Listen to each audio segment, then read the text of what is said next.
Hi, I'm Connor with SolarEdge, and today I'm here with Magnus, the Senior Director of Products at SolarEdge. Magnus, what are we talking about today? Well, today we're going to be looking at how to avoid main panel upgrades in a typical solar install. Got it. And MPUs are three letters that homeowners and installers don't want to hear about. Why is that, Magnus? Well, because they can be very expensive, they can take up a lot of time, and they're really unpredictable. You don't really know what's involved until you get into it. Got it. Well, today we just finished an install on a property where the homeowner was able to avoid that MPU. Magnus, can you show us around? Sure, let's go have a look. Perfect. So Magnus, can you tell us a little bit more about this system? Absolutely.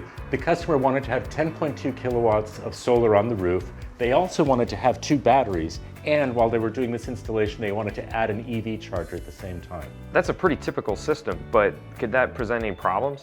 Yeah, absolutely. If you took all of these devices and you tried to connect them on the AC side, it would have triggered a main panel upgrade. What the installer decided to do was avoid a month of delay and all of the added costs by using the SolarEdge DC-coupled system. And you say DC-coupled, what does that mean? What it really means is that both the batteries and the solar are coming into the inverter on the DC side. So that means you don't have to add separate circuit breakers for all those devices into the main panel. And speaking of circuit breakers, do you want to go out and take a look at the actual main panel? Sure, let's have a look. All right, cool. So we're here at the main panel, and I can only imagine the amount of work that it would take to remove this and replace it, but that's not what they did? No, because this is a DC-coupled system, all we had to do was add a single 63 amp circuit breaker that covers the PV, the batteries, and the EV charger.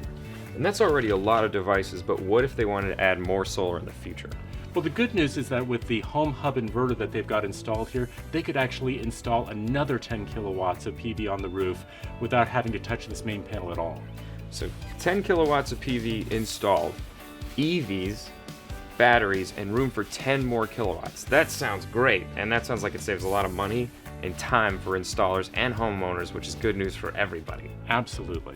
Well, thank you so much for breaking that down for us. You're very welcome. And we'll see you at the next SolarEdge home.